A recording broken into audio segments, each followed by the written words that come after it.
8%. 8%.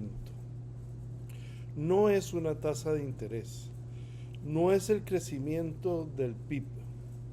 Es el porcentaje de usuarios jóvenes en TikTok que confía en la palabra de un político.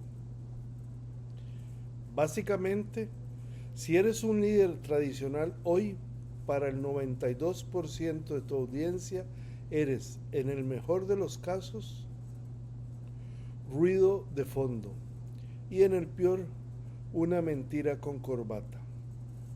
Estamos viviendo la mayor crisis de confianza de la historia moderna y hoy no vengo a enseñarles de comunicación, vengo a enseñarles a sobrevivir al fin de la comunicación tal como la conocemos. Porque se está haciendo cada vez más grande la brecha entre el votante y el político, entre los civiles y sus gobernantes, entre las personas y quienes lideran marcas o movimientos ciudadanos. Es simple y sencillamente triste y preocupante ver cómo el ciudadano está cada vez más alejado de los asuntos públicos. Es lamentable ver cómo la población ya no reconoce lo que hacen las instituciones de sus países. Es triste ver esa brecha que hay entre las personas y los gobernantes, entre las comunidades y sus liderazgos, entre los electores y sus legisladores. Y la brecha, si no hacemos algo pronto, es cada día más grande. Este es un fenómeno que definitivamente se está dando. Se ha roto el cordón umbilical que nos unía con nuestros gobernantes, con nuestras instituciones, con nuestros liderazgos. Muchos creen que el problema es que el político o la marca no tiene un Facebook o un Instagram. El problema es que se rompió el cordón umbilical. Antes, la información era un bien escaso, un bien limitado. El capital era dueño de los medios y el editor era el Dios que decidía qué era verdad y qué no. Hoy, la información es un bien ilimitado. La propiedad pasó del capital al ciudadano y del ciudadano al algoritmo. Soy Elliot Cohen y he pasado mi carrera como mercadólogo descifrando por qué. A pesar de tener más herramientas que nunca para hablar, nos sentimos más solos y desconectados que nunca. Porque como digo en mi libro, son las personas estúpido, no son los cables, no son los satélites, no es la internet. Es porque hay una nueva forma de comunicar. Aquí les dejo el WhatsApp mío para el que guste le puede hacer tomar una fotografía y o escanearlo y me pueden contactar vía WhatsApp. Y también suscríbanse a este canal y síganme en las redes de Facebook, Instagram y TikTok. ¿De qué vamos a conversar hoy? Hoy vamos a conversar de la evolución de la comunicación. Vamos a conversar de la evolución del contenido. Por un lado tenemos cómo ha venido evolucionando la comunicación y paralelamente vamos a ir viendo cómo ha venido evolucionando el contenido que comunicamos. Vamos a hablar de algo que es transversal en la comunicación desde que se hizo el primer mensaje de un humano a otro, y es precisamente la credibilidad. Ese es el cordón umbilical, el que une el cordón umbilical del ciudadano con sus instituciones, del ciudadano con sus políticos y sus liderazgos. La credibilidad, y de eso vamos a hablar. Y eso es transversal en la comunicación. No ha cambiado en nada. La diferencia es que hoy se construye de maneras muy diferentes. Vamos a hablar del agora del siglo XXI. En la época de Aristóteles, el agora se definía como el parque o la plaza pública donde se hablaba de política, de los problemas que tenía la ciudadanía. La agora del siglo XXI se ha trasladado del territorio a lo digital, a la virtualidad. No es que el territorio haya dejado de existir, jamás. Sigue siendo importantísimo. Es donde se da el boca a boca, donde construimos esa credibilidad, donde pasamos los mensajes uno a uno.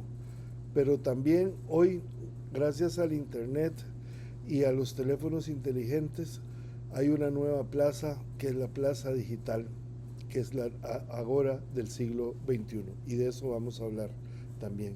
Y finalmente vamos a hablar del cordón umbilical, de ese lazo que une, que nos une a unos con otros, y que es precisamente la credibilidad y cómo se ha roto y cómo podemos volver a construirlo para conectar a las personas con sus liderazgos y volver a interesar, digamos, en términos reales al ciudadano con los asuntos públicos. Hoy la información ya no pertenece al capital, pertenece a los ciudadanos. La información se democratizó. Eso tenemos que tenerlo muy, pero muy, muy claro. Negar esto es empezar con el pie izquierdo a comunicar. Si seguimos creyendo que solo los líderes de opinión, las personas preparadas, sean académicos, profesionales, políticos, tienen el poder de la información, están completamente equivocados. Gracias primero al internet y después a los teléfonos inteligentes, hoy un ciudadano común y corriente, una persona preparada o no, una persona educada o no formalmente, una persona que piense de una u otra manera distinta a lo que se está discutiendo, tiene el poder de la información, le pertenece. El celular, el internet democratizó la información. Hoy nos pertenece a todos. No pertenece al capital como era en el pasado. Nos pertenece a todos. Basta con googlear cualquier cosa y tenemos más bien información en abundancia, cosa que no ocurría en el pasado. Y esto es una verdad, eso es un hecho real que no podemos bajo ninguna circunstancia negarlo, porque si lo negamos definitivamente empezamos, como les decía, con el pie izquierdo. Si seguimos creyendo que somos dueños de la información, dueños de la verdad, simplemente porque nos preparamos, porque tenemos experiencia, porque estudiamos, porque sabemos más que los demás, estamos condenados a ser irrelevantes, estamos condenados a fracasar. Vamos a empezar a entender entonces desde esa perspectiva y partiendo de esa verdad absoluta que ya la información no nos pertenece a los dueños o no le pertenece a los dueños de los medios de comunicación, sino a la ciudadanía. Vamos a estudiar cómo ha ido evolucionando la comunicación. Primero sobre la información, luego el poder de tener esa información, la propiedad de esa información y la libertad de informar cómo ha ocurrido en el pasado, en el presente y cómo estará ocurriendo en el futuro. En el pasado, como se los decía antes, la información era un bien escaso. Pertenecía nada más a quienes tenían los recursos para acceder a esa información. Y principalmente eran entonces los medios de comunicación, que a su vez eran propiedad de los dueños del capital. Hoy en día, esa información es un bien ya no escaso, sino ilimitado. La información nos pertenece y tenemos acceso todos, absolutamente todos, por los medios que ya hemos comunicado. Basta hoy en día con tener un teléfono inteligente y de forma inmediata tenemos la información que necesitamos. E incluso podemos hasta tener interpretaciones, resumen, etcétera, de libros, de contenidos, de temas, gracias a la inteligencia artificial. Ese poder que ejercía el ser dueño de la información, en tanto que era un bien escaso, pertenecía a los medios de comunicación principalmente. Hoy en día, eso pertenece al ciudadano. La propiedad de esa información pertenecía al capital. Hoy en día pertenece a la ciudadanía. Se ha democratizado el poder que tenemos sobre la información. Ya no pertenece a quienes son dueños de los recursos o dueños de los medios, sino a toda la ciudadanía. Y lo vemos claramente cuando, por ejemplo, hoy en día vemos un telenoticiero y ahí a veces se usan un video que fue tomado por un ciudadano común y corriente que pasaba por el lugar de los hechos en ese momento. Y la televisora pues usa ese contenido generado por un ciudadano para generar su mensaje. Es decir, que el poder que tiene el ciudadano hoy de comunicar, incluso a través de los medios, es muchísimo mayor que el que había antes. Eso es una realidad que basta comprender un noticiero, escuchar la radio o leer un medio para entender que mucha de la información y muchas de las fuentes de ese contenido vienen de la ciudadanía. Y la libertad de qué informar y cómo informar antes la ejercía el editor. Hoy la ejerce el ciudadano. El ciudadano, por ese poder que tiene al ser dueño o codueño de la información con el resto de la ciudadanía, puede decidir qué decir, qué informar, qué mensaje enviar, qué transmitir, el tono en que lo transmite, y en cierta manera también inventar, si se quiere, poder que también pues se tuvo en el pasado, inventar noticias, lo que son conocidas fake news. En el futuro, la información posiblemente va a ser manipulable, si no es que lo es ya. El poder le va a pertenecer posiblemente a la inteligencia artificial, si no es que ya está ocurriendo. La propiedad de esa información ya no le va a pertenecer a la ciudadanía, sino quizás a la tecnología o a los dueños de esa tecnología que maneja la información, que es extremadamente inmensa. La mega información, tenemos acceso a una cantidad de datos impresionantes que da realmente escalofrío lo que podemos hoy en día saber y entender de las personas.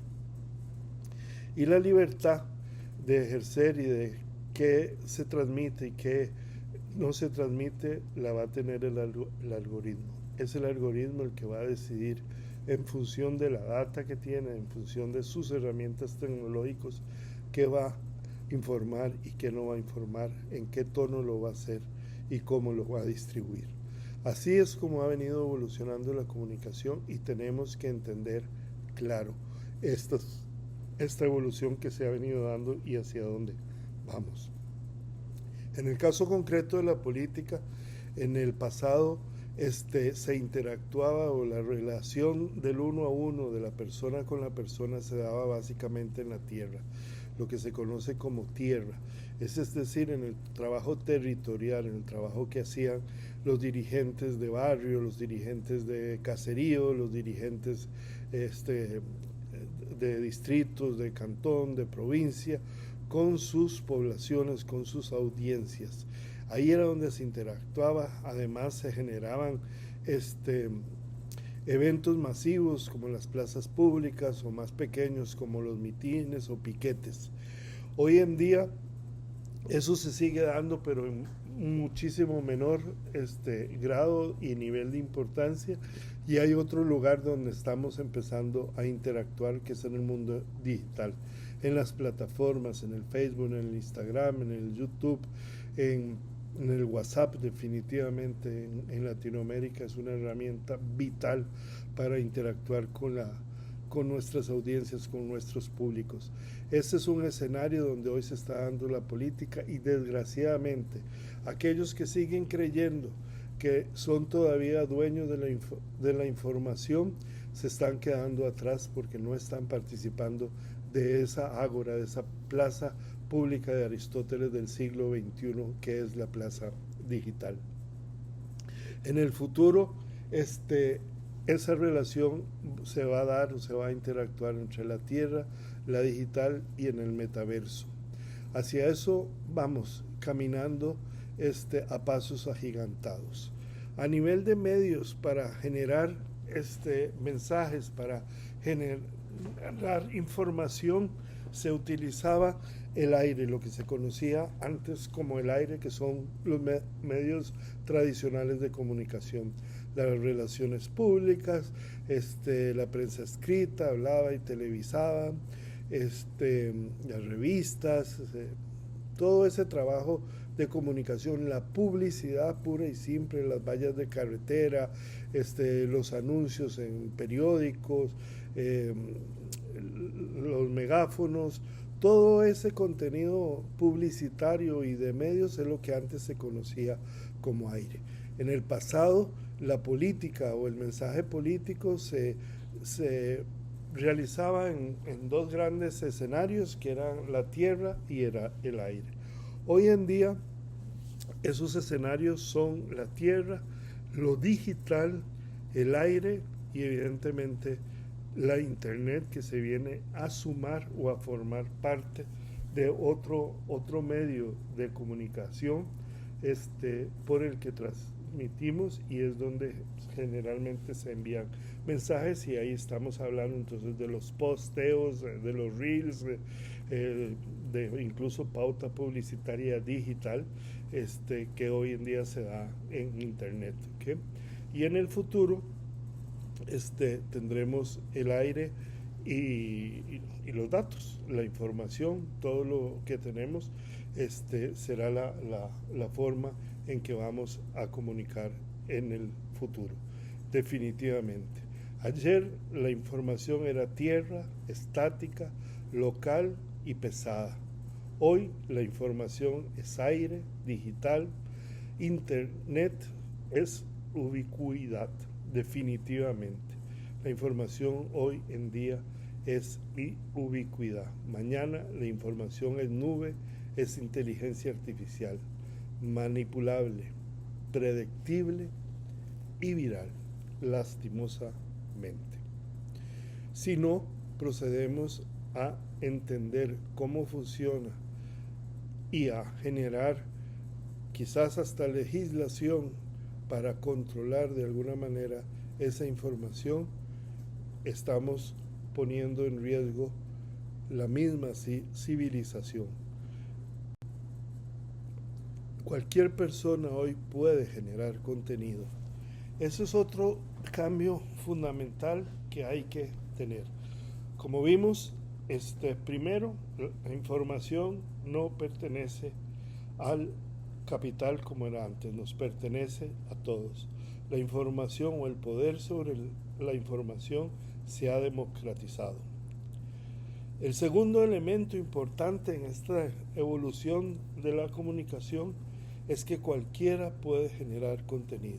Les di, por ejemplo, el caso de noticieros, por ejemplo, donde hoy vemos que mucho del contenido es generado por un ciudadano que pasaba por el lugar de los hechos. Hoy todos somos editores, todos podemos ser periodistas, todos podemos ser reporteros, nos guste o no, es un hecho.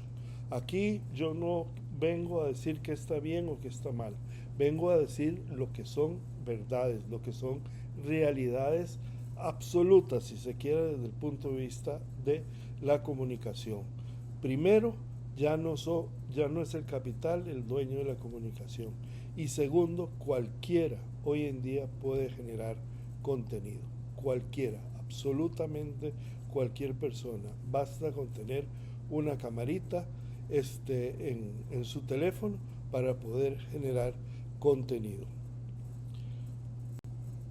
Entonces vamos a entrar ahora a estudiar la evolución del contenido de opinión, sobre todo. Ese contenido que forma, digamos, en la ciudadanía percepciones sobre uno u otro tema.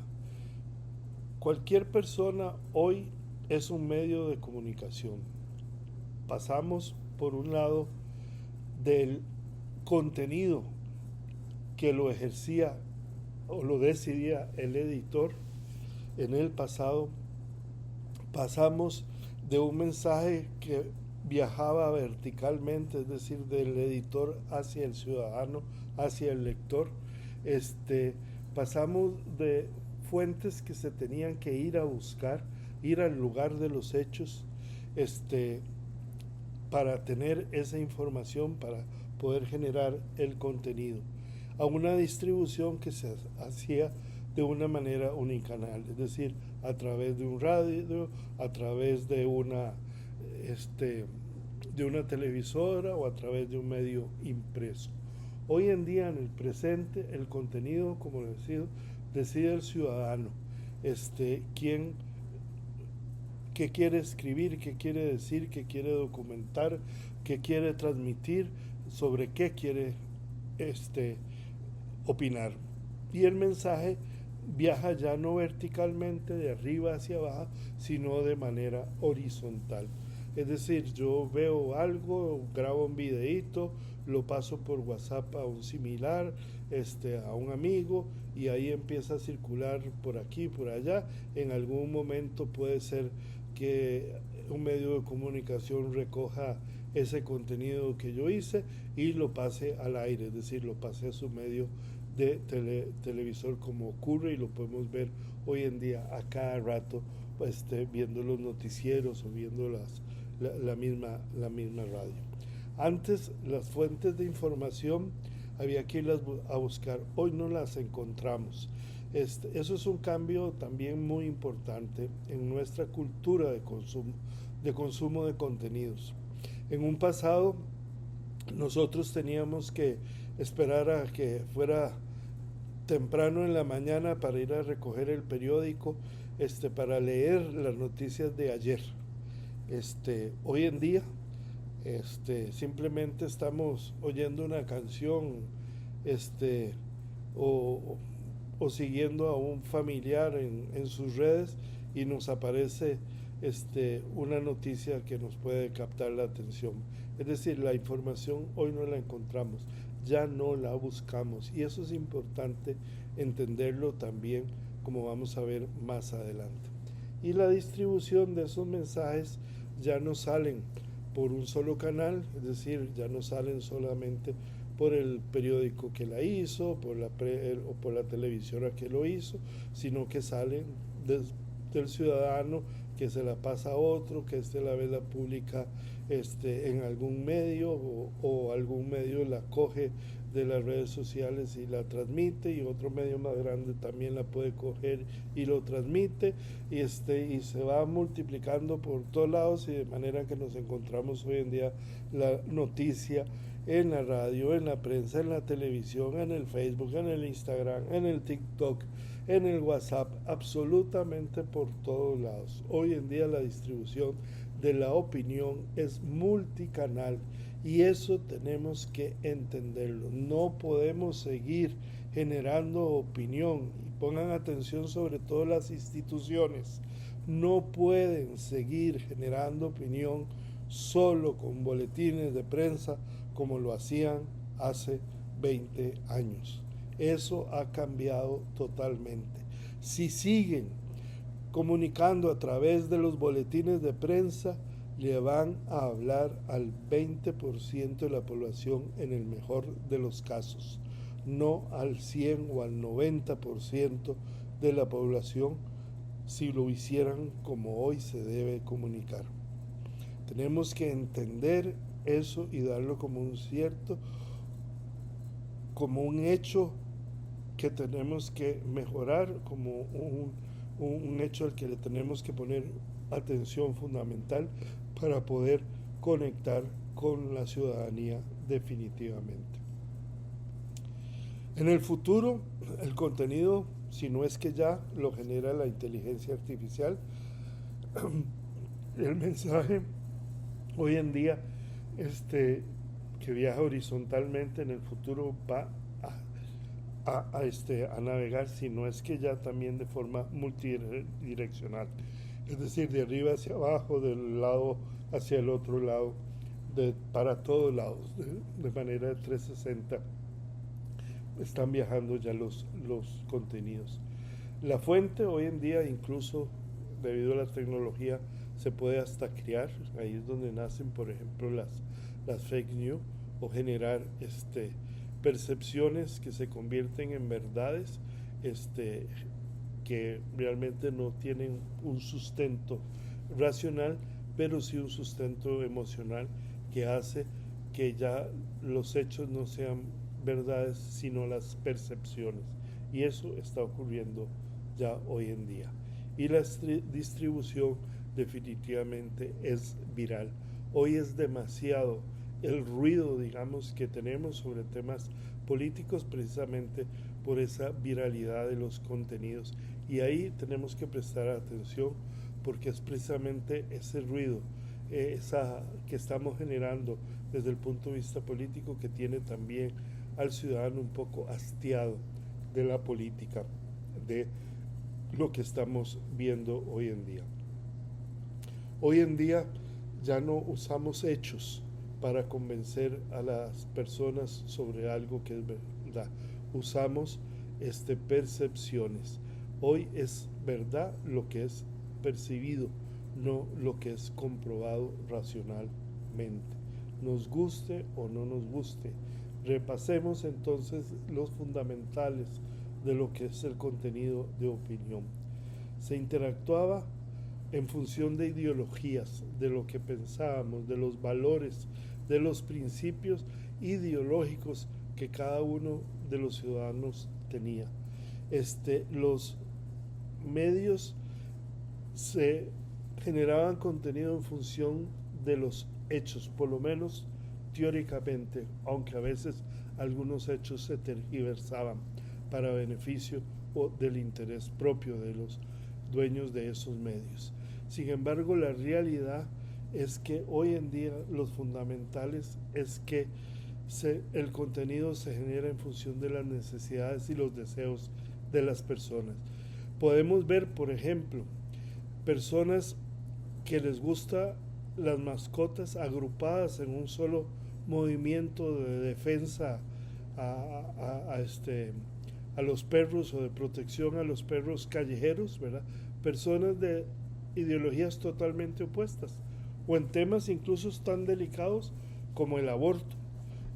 Tenemos gente pro vida que son de izquierda o de derecha, es decir, en función de sus necesidades, de sus deseos, de sus propios valores y no necesariamente de si son de izquierda o de derecha.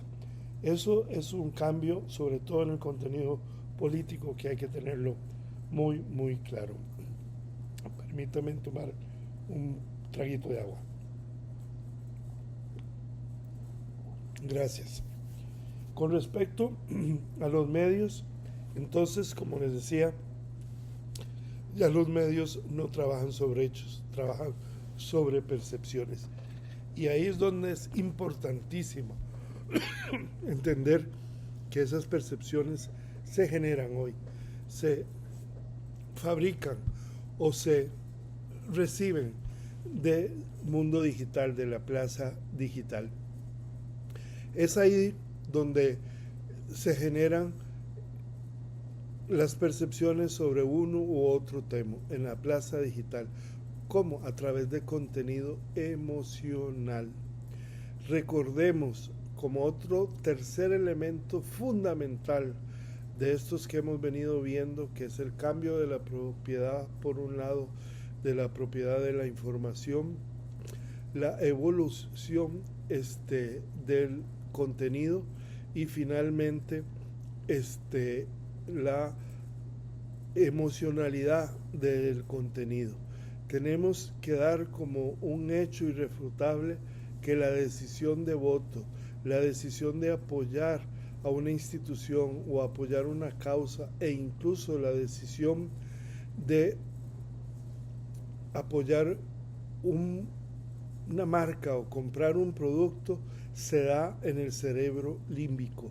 Es ahí donde está el sexo, donde está la afición a un equipo de fútbol.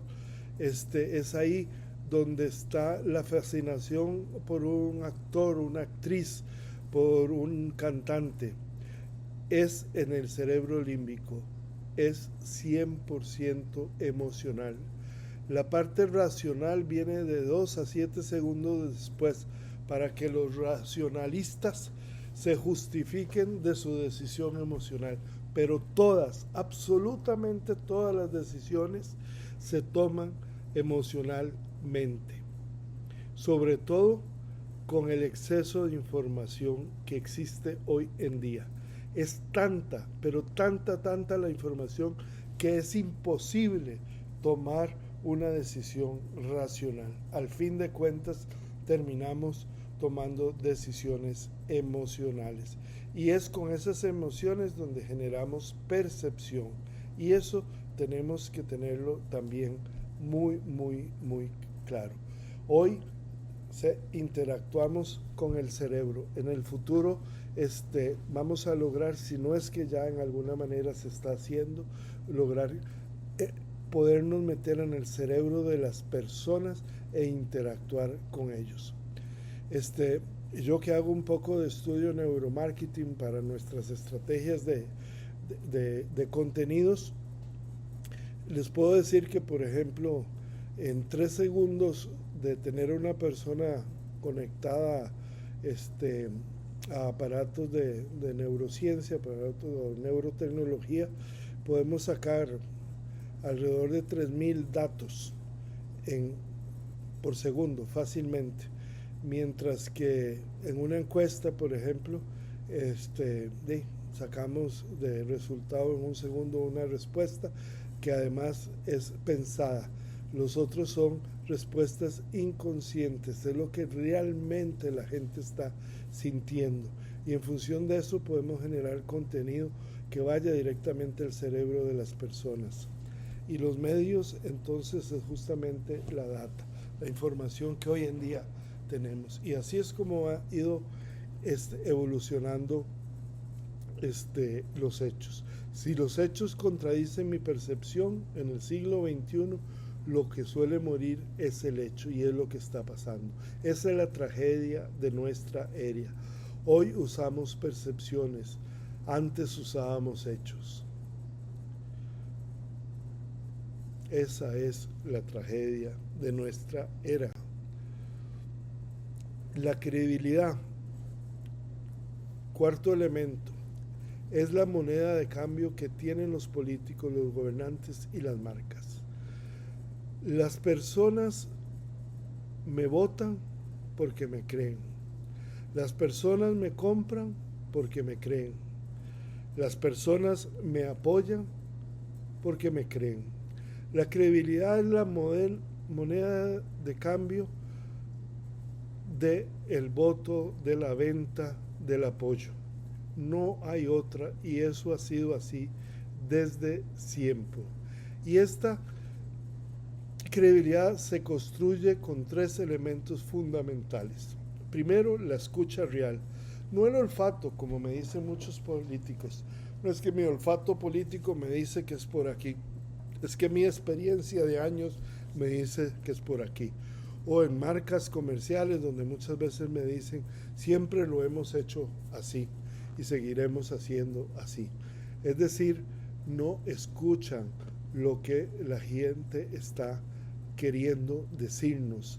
En unas votaciones, por ejemplo, a veces nos sorprendemos de los resultados y generalmente los interpretamos de mala manera y lo que nos hace una vez más en caer en un círculo vicioso que nos hace perder una y otra elección por precisamente no saber escuchar. Tenemos que poner en el centro de nuestra comunicación a las personas. Recuerden, son las personas, estúpido.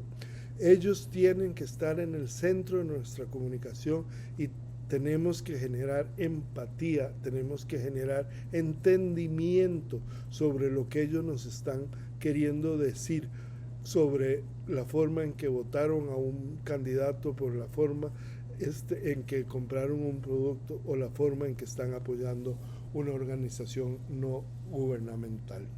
El otro elemento para construir vulnerabilidad para construir credibilidad es la vulnerabilidad. Nosotros no podemos seguir pretendiendo como comunicadores en hacer de nuestros clientes, sean estos productos o sean estos políticos o líderes de opinión, personas maquilladas o llenas de silicones totalmente artificiales. Hoy en día la gente quiere personas de carne y hueso, que cuando se les pase una cuchilla por la piel, sangren lo que son realmente. Eso es fundamental y sobre todo va a empezar a tomar más relevancia ahora con la inteligencia artificial, porque la vulnerabilidad, la autenticidad del personaje o de las marcas es lo que nos va a diferenciar de lo que se produce a través de inteligencia artificial. La vulnerabilidad es el mostrar detrás de la cámara hay un ser humano que sangra. Detrás de cómo se hace un producto hay un grupo de personas, de iguales, de gente con familia, con valores, con preocupaciones, con miedos iguales a nosotros. Hay una gerencia, una propiedad de esas marcas que son seres humanos y la gente necesita para construir esa credibilidad conocerlos tales y como son, saber de ellos en realidad cómo es esa persona. A mí me sorprende, por ejemplo, cómo empresas que tienen una extraordinaria reputación offline, es decir, en el boca a boca, en los comentarios de mesa, no han logrado transmitir esa reputación que tienen positiva a la área digital. Y cuando uno hace escucha de grandes marcas, se da cuenta que la gente no está opinando de la forma en que podrían opinar en un salón de belleza o viajando con un taxista o en un bus o en una sobremesa de una reunión de amigos.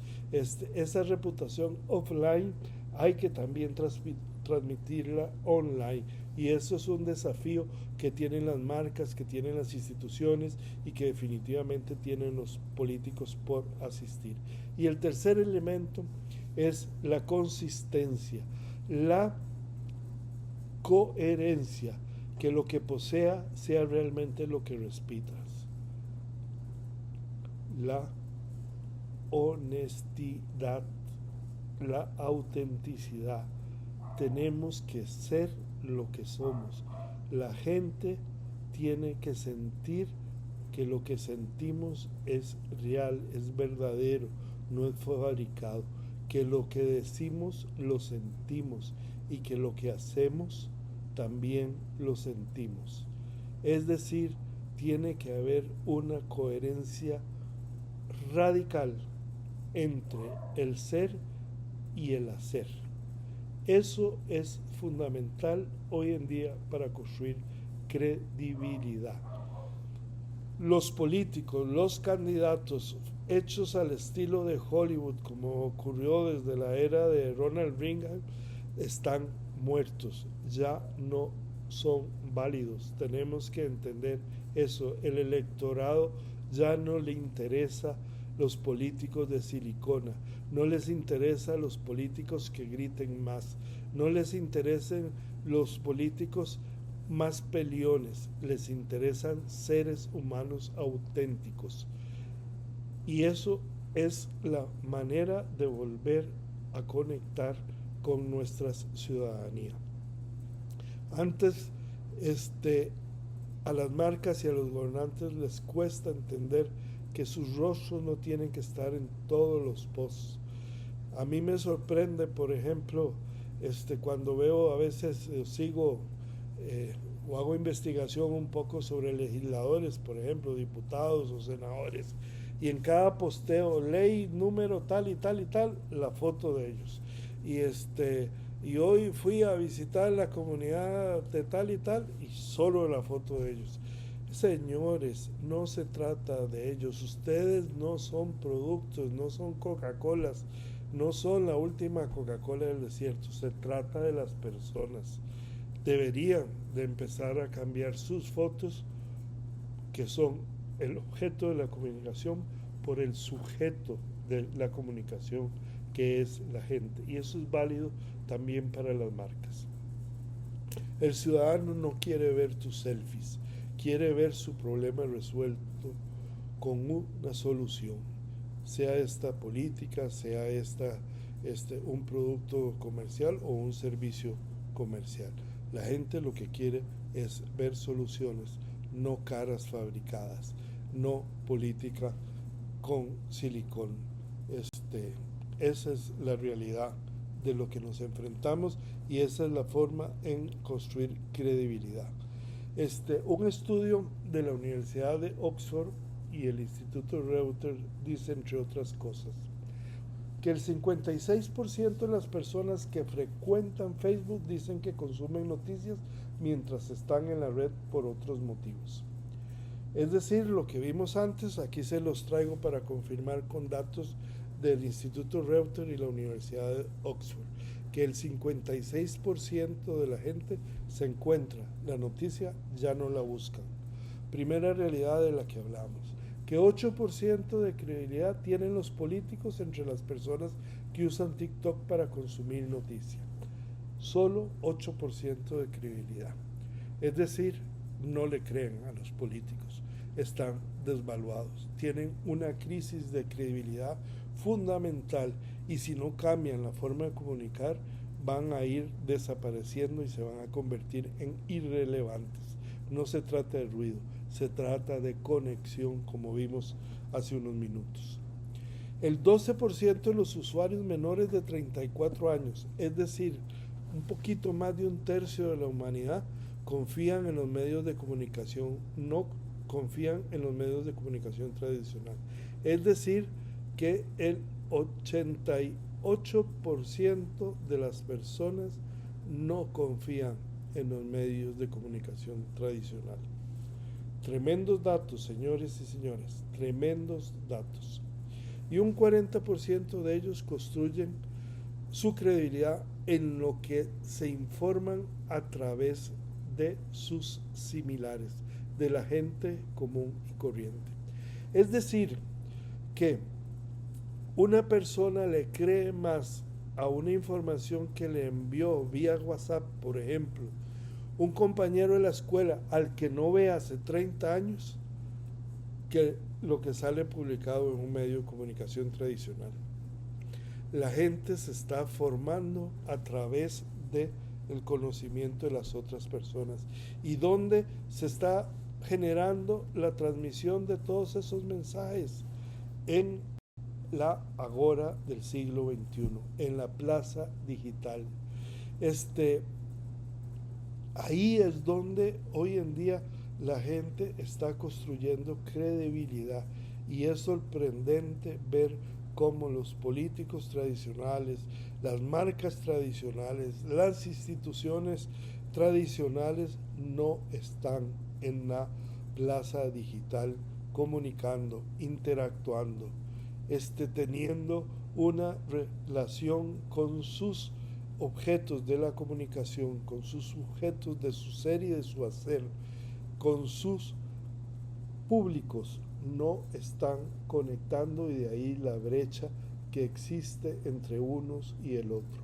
Y es ahí justamente donde podemos recobrar esa credibilidad que estamos perdiendo, y es a través precisamente del mundo digital, de la virtualidad, una herramienta fundamental para convertir nuestra reputación offline en una reputación online, una herramienta fundamental para generar emociones que nos permitan hacer que la gente tenga percepciones positivas sobre nosotros, sobre nuestros productos, sobre nuestras propuestas políticas, sobre nuestras instituciones. Es ahí donde hoy debemos de estar y no estamos y no sabemos estar. La gente dice, me abro un Facebook y ya existo. No, señores, no se trata de tener un Facebook, no se trata de tener un Instagram, no se trata de hacer el bailecito de moda en TikTok. Eso no es estar en la plaza digital. Eso es simplemente ser ignorantes de cómo se construye hoy una comunidad, cómo se construye un público, cómo se construye una audiencia en el siglo XXI. Eso tenemos que empezar a entenderlo. Hay que generar ecosistemas digitales que no partan por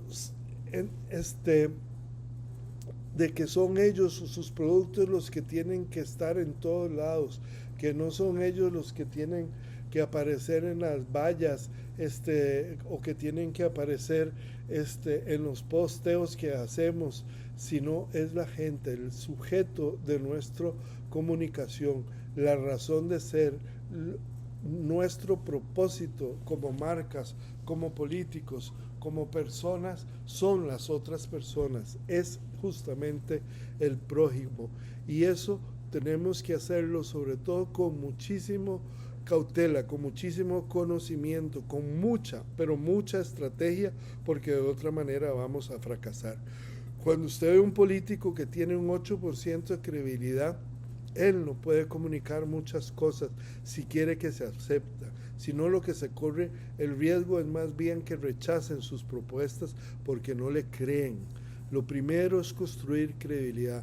Más adelante les voy a dar un caso de éxito, donde generamos una estrategia teniendo en consideración estos elementos que estoy seguro que les va a servir de mucho para sus marcas, para sus proyectos de comunicación.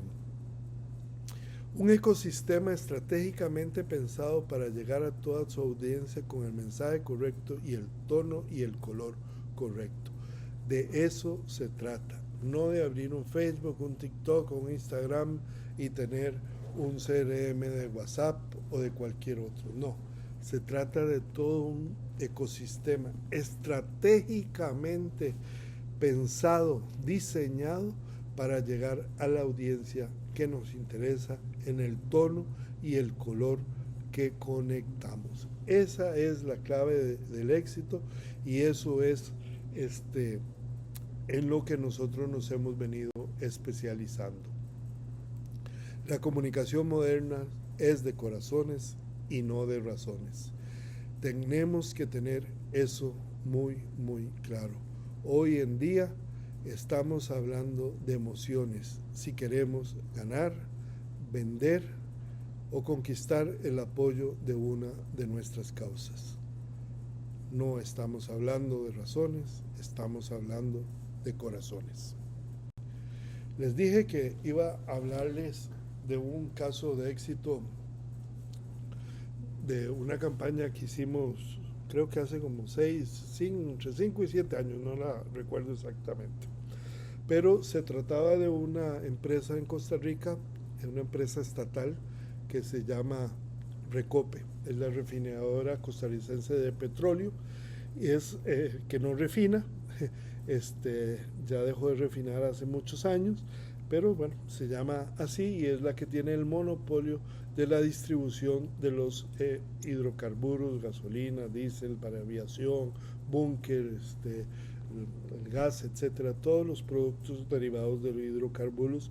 Es un monopolio de distribución, de importación primero y en algunos casos de distribución, no en todos, porque hay elementos como el gas en que es también distribuido por privados, pero la importación sí es un monopolio de esa empresa. Esa empresa, a efectos de disminuir eh, su factura petrolera, ¿verdad? Decidió ponerle un 10% de etanol o alcohol a uno de sus combustibles, cosa que ocurre en todas partes del mundo. Ya casi no hay país donde la gasolina que le echamos a nuestros vehículos sea 100% de hidrocarburos.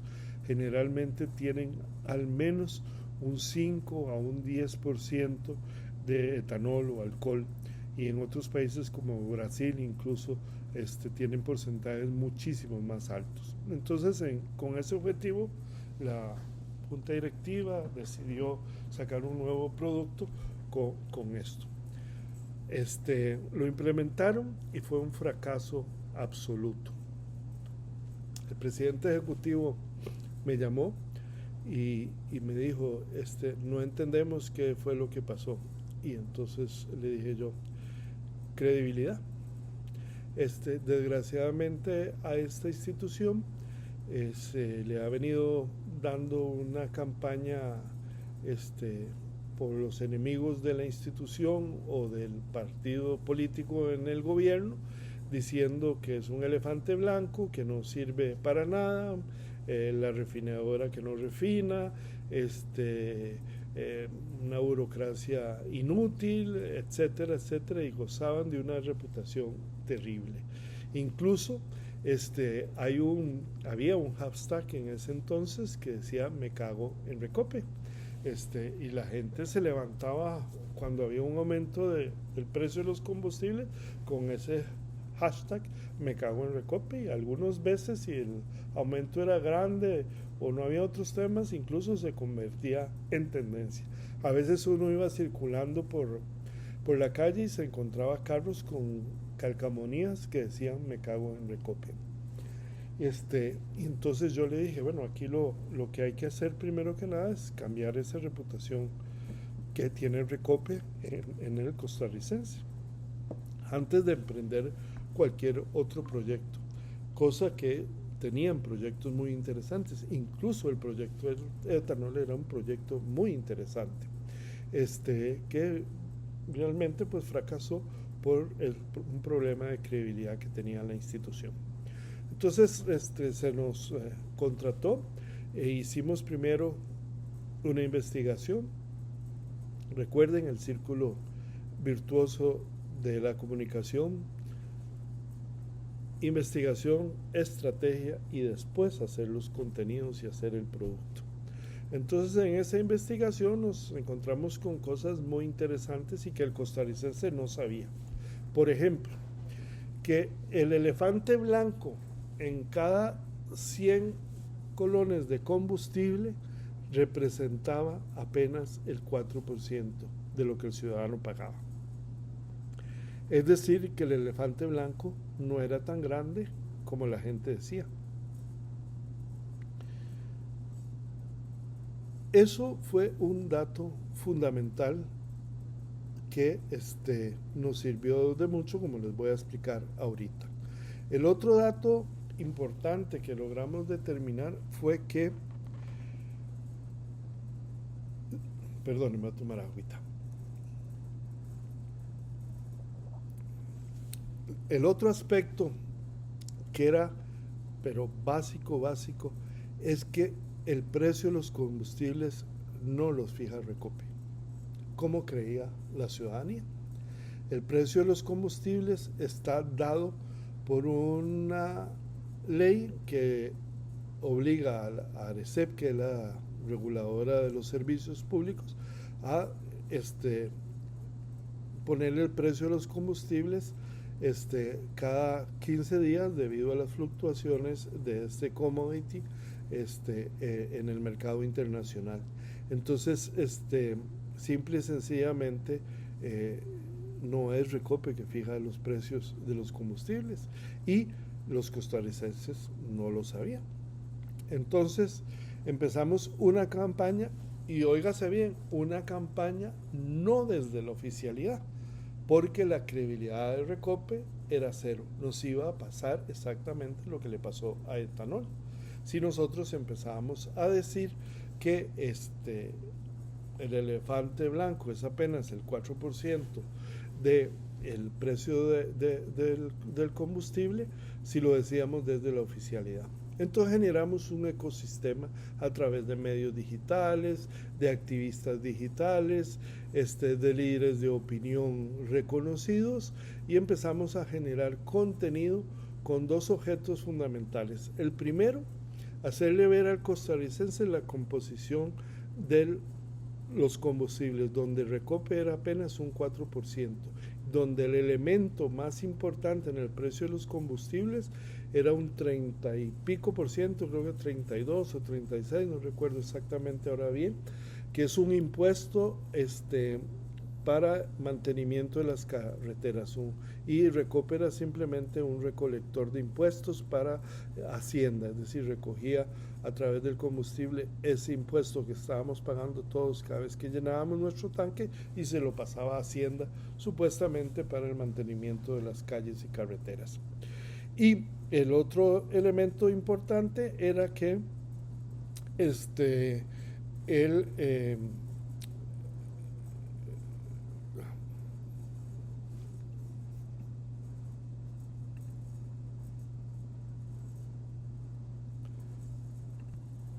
y el otro elemento importante era que los precios no los fijaba Recope, sino que los fijaba ARECEP. Por supuesto, hicimos una campaña haciéndole ver a los costarricenses que la culpa de los precios de los combustibles no era culpa de Recope, sino era culpa de los precios internacionales y de ARECEP, que es la que por ley le corresponde fijar los precios. Hubo incluso reclamos de ARECEP hacia Recope por esa campaña que se hizo en haciéndole ver una verdad a los costarricenses de que Recope no tenía vela en ese entierro, y que la ciudadanía la estaba castigando de manera injusta en los enemigos políticos o las personas que quieren la apertura de ese negocio para sus propios intereses, como importar y distribuir combustibles. Habían emprendido una campaña que duraba años de ataques hacia Recope y generando una percepción en la ciudadanía incorrecta de lo que era Recope. Adicionalmente nos encontramos cosas positivas, como que era la empresa más grande de Centroamérica, como que tenía por las clasificadoras de riesgo clasificaciones AAA, que muy pocas empresas públicas lo tienen, sobre todo en Centroamérica. Era en efecto, era y es, creo yo, hasta hoy en día una institución con muy profesional, con muy bien administrada, muy bien manejada, y que hace muy bien su trabajo, a la que le han indicado responsabilidades que realmente no tiene. Logramos desaparecer el hashtag. Ya la gente no se levanta y pone ese hashtag ahí. Como resultado de eso, la misma presidencia ejecutiva de ese entonces nos comentó que tenían un problema serio de robo de combustibles a través de un poliducto que atravesaba prácticamente el país, distribuyendo el combustible en diferentes puertos para que a partir de ahí circulara los combustibles por el resto del país hacia las gasolineras. Entonces ahí hicimos un trabajo mixto, hicimos un trabajo territorial a través de organizaciones y fuerzas vivas de las comunidades donde mayor robo de combustible había, haciéndoles ver que el robo de combustible era robarse a nosotros mismos, porque Recope era una buena institución que nos pertenecía a todos y que había que denunciar el robo del combustible. Y eso se pudo hacer de la misma forma a través de métodos laterales, de activismo digital, de medios, de cuentas, medios digitales laterales que llamamos, donde no fue la institución que dio la cara por el problema de credibilidad, aunque ellos sí, paralelamente con su agencia de publicidad, pues también tenían una campaña, pero nosotros logramos generar una percepción distinta de lo que puede hacer una campaña meramente publicitaria, es decir, desde la oficialidad. Y según datos reales, se logró disminuir en cerca de $2 millones de un año al otro el robo de combustibles, haciéndole tomar conciencia a las poblaciones por donde pasa el polioducto que había que denunciar el robo, porque era un robo a nosotros, a todos los costarricenses, que éramos los dueños de esa institución.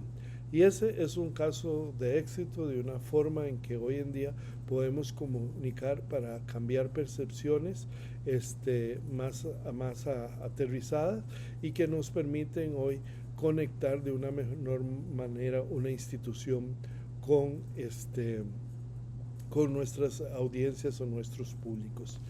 Eso es lo que tenía para el día de hoy.